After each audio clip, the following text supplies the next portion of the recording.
പത്തരമാറ്റ് സീരിയലിൻ്റെ പുതിയൊരു എപ്പിസോഡിലേക്ക് എല്ലാവർക്കും സ്വാഗതം. അങ്ങനെ നയനെ ഡിസ്ചാർജ് ചെയ്ത് വീട്ടിലേക്ക് കൊണ്ടുപോകുന്നുണ്ട്.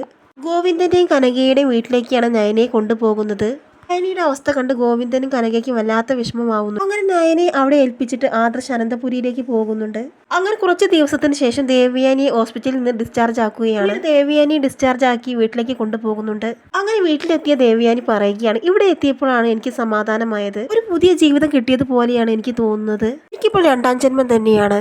ഒരു പെൺകുട്ടിയുടെ കരുണ കൊണ്ട് ഞാനിപ്പോൾ ജീവിക്കുന്നു. ശരിയല്ല മോനെ എന്ന് ദേവയാനി ആദർശനോട് ചോദിക്കുമ്പോൾ, അതെ അമ്മേ, ആ പെൺകുട്ടിയുടെ കാരണം കൊണ്ട് മാത്രമാണ് അമ്മ ഇപ്പം ജീവിക്കുന്നത്.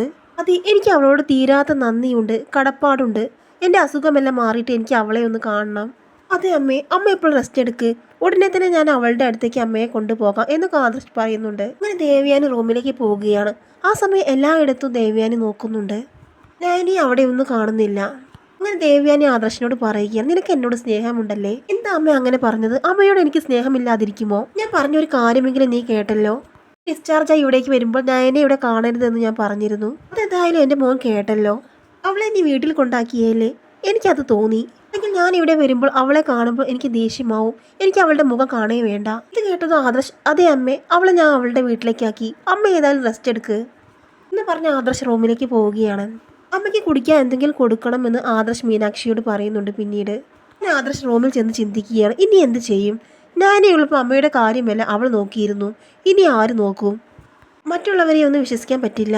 ഞാനയ്ക്ക് മാത്രമേ അമ്മയെ നന്നായിട്ട് നോക്കാൻ കഴിയൂ. അമ്മയ്ക്ക് ഭക്ഷണവും മരുന്നുമല്ല ആരാണ് സമയത്തിന് എടുത്തു കൊടുക്കുക എന്നൊക്കെ ചിന്തിച്ചു കൊണ്ടിരിക്കുകയാണ് ആദർശ്. പിന്നീട് ജയം വന്നിട്ട് ദേവ്യാനോട് ചോദിക്കുകയാണ്, എന്താ ദേവ്യാനി, ഇപ്പോഴും നിനക്ക് നിന്റെ മരുമകളോട് ദേഷ്യമാണോ? അത് ചെയ്യേട്ടാ, എനിക്ക് അവളോട് ഒരിക്കലും ദേഷ്യം മാറില്ല. അവളെ ഒരിക്കലും എനിക്ക് അംഗീകരിക്കാനും കഴിയില്ല. ആദ്യം നിന്റെ വാശിയൊന്ന് മാറ്റ്. അവസ്ഥയിൽ നീ എന്തിനാണ് ഇങ്ങനെ വാശി കാണിക്കുന്നത്? അതിനപ്പോൾ ഇവിടെ ഉണ്ടെങ്കിൽ നിന്റെ എല്ലാ കാര്യവും നോക്കാൻ അവൾ മാത്രം മതിയായിരുന്നു. എനിക്ക് അവളുടെ ഒരു സഹായം വേണ്ട. അവളെന്നെ നോക്കേണ്ട അവസ്ഥ വന്നാൽ ഞാൻ മരിക്കും എന്നാണ് ജയനോട് ദേവയാനി പറഞ്ഞിരുന്നത്. അങ്ങനെ മുത്തശ്ശിയും മുത്തശ്ശനും വന്നിട്ട് ദേവയാനിയുടെ അടുത്ത് വളരെ സ്നേഹത്തോടെ സംസാരിക്കുന്നുണ്ട്. മോളെ, നിന്റെ അസുഖമെല്ലാം മാറിയല്ലോ, ഇനി പൂർണ്ണമായിട്ട് മാറട്ടെ, അതുവരെ റെസ്റ്റ് എടുക്കുക എന്ന് മുത്തശ്ശി ദേവയാനിയുടെ സ്നേഹത്തോടെ പറയുന്നുണ്ട്. ആ സമയം ജലജയും ജാനകിയും ദേവയാനി എരിപിരി കയറ്റാൻ വേണ്ടി വരികയാണ്. ഏട്ടത്തി, ആ നയന ഇവിടെ നിന്ന് പോയത് ഏട്ടത്തിയെ നോക്കേണ്ടി വരുമെന്ന് കരുതിയിട്ടാണ്. അല്ലെങ്കിൽ അവൾ ഈ സമയത്ത് തന്നെ ഇവിടെ നിന്ന് പോവില്ലല്ലോ എന്നൊക്കെ പറയുകയാണ് ജലജയും ജാനകിയും. അങ്ങനെയൊന്നുമല്ല, ഞാൻ പറഞ്ഞിട്ടാണ് അവളെ ആദർശ് ഇവിടെ നിന്ന് പുറത്താക്കിയത്. ഡിസ്ചാർജായി വരുമ്പോൾ അവളെ ഇവിടെ കാണരുതെന്ന് ഞാൻ പ്രത്യേക ആദർശിനോട് പറഞ്ഞിരുന്നു. എന്താ ഏട്ടത്തി, ഏട്ടത്തിക്ക് ഇതുവരെ മനസ്സിലായില്ലേ? ഏട്ടത്തി ഇവിടേക്ക് വരുന്നതിന്റെ എത്രയും മുൻപ് തന്നെ അവൾ ഇവിടെ നിന്ന് പോയിരുന്നു. അവൾ ഇവിടെ നിന്ന് പോയിട്ട് ഒരു മാസമെങ്കിലും ആയിട്ടുണ്ടാവും എന്നൊക്കെ ജലജ പറയുന്നുണ്ട്. അവൾ പിന്നെ ഇങ്ങോട്ട് വന്നിട്ടേ ഇല്ല. അവളുടെ മനസ്സിൽ മറ്റെന്തൊക്കെയോ ഉദ്ദേശങ്ങളുണ്ട്. എന്താണ് ജലജെ, അവളുടെ ഉദ്ദേശമൊന്നും ഞാൻ നടപ്പിലാക്കാൻ പോകുന്നില്ല. അതേ ഏട്ടത്തി, അത് തന്നെയാണ് വേണ്ടത്. പഠിച്ച കള്ളിയാണ്. ഇതുവരെ ഏട്ടത്തിയെ കാണാൻ അവൾ വന്നിട്ട് പോലുമില്ലല്ലോ. അമ്മ അനാമികയെ അങ്ങോട്ട് വരുന്നുണ്ട്. വല്യമ്മേ, ഞാനിപ്പോൾ ഇങ്ങോട്ട് വന്നത് വല്യമ്മയെ കാണാൻ വേണ്ടി മാത്രമാണ്. എത്ര ദിവസമായി വല്യമ്മ ഹോസ്പിറ്റലിലേക്ക് പോയിട്ട്? വല്യമ്മ സുഖം പ്രാപിച്ച് ആരോഗ്യത്തോടെ ഇങ്ങോട്ട് വരാൻ വേണ്ടി ഞാൻ ഇപ്പോഴും പ്രാർത്ഥിക്കുകയായിരുന്നു. അതൊക്കെ പോട്ടെ, ഇവിടെ വല്യമ്മയുടെ മരുമകൾ? അതൊന്നും എനിക്കറിയില്ല. അവൾ അവളുടെ വീട്ടിലേക്ക് പോയി. ഞാൻ വരുന്ന സമയത്ത് അവളെ ഇവിടെ കാണരുതെന്ന് ഞാൻ പ്രത്യേക ആദർശ് പറഞ്ഞു. അതൊന്നുമല്ല വല്യമ്മയെ, വല്യമ്മയെ നോക്കേണ്ടി വരുമെന്ന് കരുതിയിട്ടാണ് അവൾ പോയത്. അവൾക്ക് ഈ പുറത്തേക്ക് കാണിക്കുന്ന ഷോ മാത്രമേ ഉള്ളൂ, അല്ലാതെ വല്യമ്മയുടെ ഒരു സ്നേഹവുമില്ല എന്നും അനാമിക പറയുന്നുണ്ട്. ആ സമയം ആദർശ് അങ്ങോട്ട് വരുന്നുണ്ട്. അങ്ങനെ ദേവ്യാനിക്കുള്ള മെഡിസിൻസ് എല്ലാം ആദർശ് എടുത്തു കൊടുക്കുകയാണ്. അമ്മേ, നേരത്തിന് എല്ലാ മരുന്നും കഴിക്കണം. മറ്റുള്ളവർ തരുമെന്ന് കരുതി അമ്മ കാത്തിരിക്കേണ്ട. മരുന്നിന്റെ മാത്രമല്ല, ബാക്കി എല്ലാ കാര്യത്തെക്കുറിച്ച് അമ്മയ്ക്ക് നല്ല ഓർമ്മയുണ്ടാവണം. ഭക്ഷണമെല്ലാം സമയത്തിന് എടുത്തു തരാൻ അമ്മ മറ്റുള്ളവരോട് പറയണം. ആദർശ് ദേവ്യാനിയുടെ സ്നേഹത്തോടെ പറയുന്നുണ്ട്. ദേവ്യാനിയെ പുതപ്പിച്ച് കിടത്തി ആദർശ് റൂമിലേക്ക് പോവുകയാണ്. ആദർശം കിടന്നുറങ്ങാൻ പോകുന്നുണ്ട്. നയനെ കുറിച്ചുള്ള ചിന്തകൾ മാത്രമാണ് ആദർശിന്റെ മനസ്സിൽ. നയനയോടൊന്ന് വിളിച്ച് സംസാരിച്ചാലോ എന്ന് കരുതി ആദർശ് കനകയുടെ ഫോണിൽ വിളിക്കുന്നുണ്ട്. അങ്ങനെ കനക ഫോൺ എടുക്കുകയാണ്. അമ്മേ, നയനയ്ക്ക് എങ്ങനെയുണ്ട്? ഇപ്പോൾ കുഴപ്പമൊന്നുമില്ല മോനെ. എന്നാലും എൻ്റെ മോള്, അമ്മ ഒന്നുകൊണ്ട് വിഷമിക്കേണ്ട, എല്ലാം ശരിയാവും. കുറച്ച് ദിവസം കൂടി ഞാനെനിക്ക് റെസ്റ്റ് എടുത്താൽ മതി. എന്നാലും എൻ്റെ അമ്മയുടെ മനസ്സ് എനിക്ക് മാറ്റണം. അതിനുശേഷം ഞാനീ അനന്തപുരിയിലേക്ക് കൂട്ടിക്കൊണ്ടു പോകണം എന്നൊക്കെ ആദർശ് പറയുന്നുണ്ട്.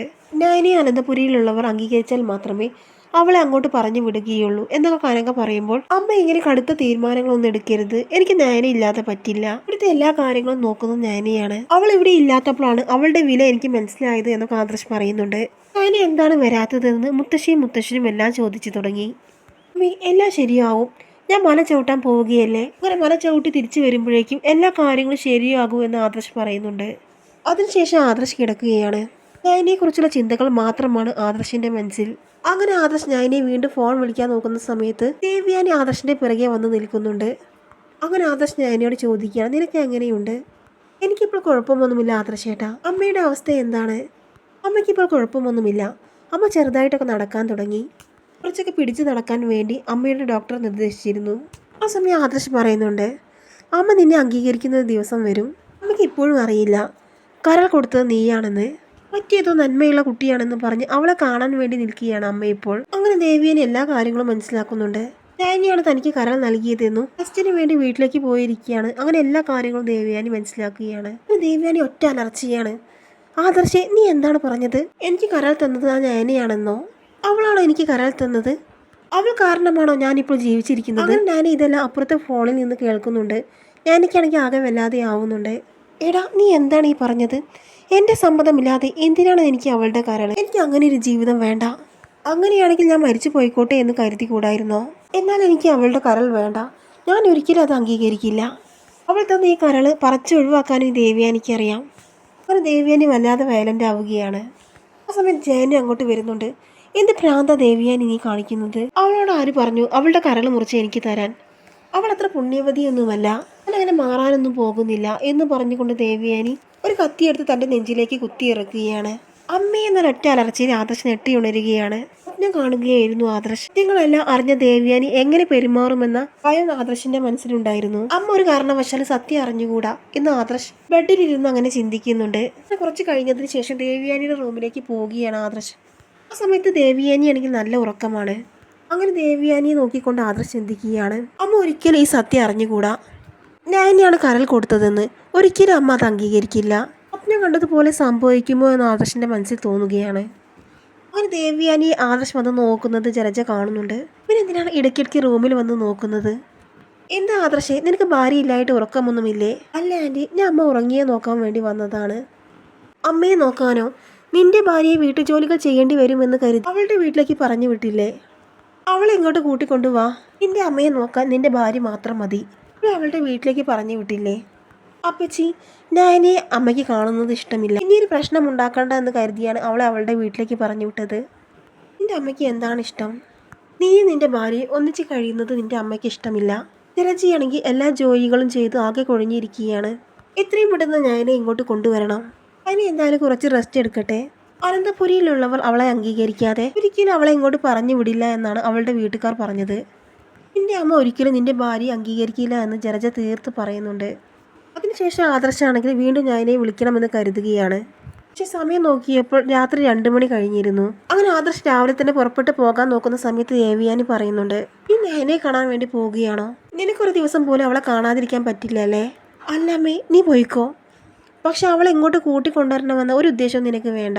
ദേവയാനി ഇവിടെ ഉള്ളിടത്തോളം ആ നയനെ ഇങ്ങോട്ട് കൂട്ടിക്കൊണ്ടുവരാൻ പറ്റില്ല എന്ന് പറയുകയാണ്. അതെന്താണ് ദേവയാനി നീ ഇങ്ങനെ പറഞ്ഞത്? നമ്മൾ ഈ വീട്ടിലെ മരുമകളാണ്, ഇവിടുത്തെ കുട്ടിയാണ്. അവൾ ഇങ്ങോട്ടല്ലാതെ പിന്നെ എങ്ങോട്ട് വരും? മോനെ ആദർശേ, നീ അവളെ കൂട്ടിക്കൊണ്ടുവാ.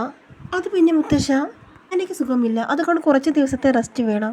ഞാനെയാണ് ദേവയാനിക്ക് കരാർ കൊടുത്തതെന്ന് മുത്തശ്ശനോട് തുറന്നു പറയാൻ പറ്റാതെ ആകെ ടെൻഷൻ അടിച്ച് നിൽക്കുകയാണ് ആദർശ്.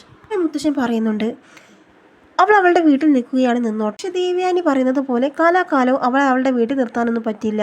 ദേവയാനി, നീ ഇപ്പോൾ ജീവനോടെ തിരിച്ചു വന്നു. ഈ ജീവനോടെ തിരിച്ചു വരാൻ നയനമ്മയുടെ പ്രാർത്ഥന നന്നായിട്ടുണ്ട്. ഇപ്പോഴത്തെ മനസ്ഥിതി നീ മാറ്റിയെടുക്കണം. അല്ലെങ്കിൽ നിനക്ക് ഒരിക്കലും നന്നാവില്ല എന്നൊക്കെ മുത്തശ്ശൻ പറയുന്നുണ്ട്. ദേവയാനി കാര്യങ്ങളെല്ലാം അറിഞ്ഞതിന് ശേഷം ദേവയാനി എങ്ങനെ പ്രതികരിച്ചു എന്നറിയാൻ വരും എപ്പിസോഡുകളിൽ കാണുക.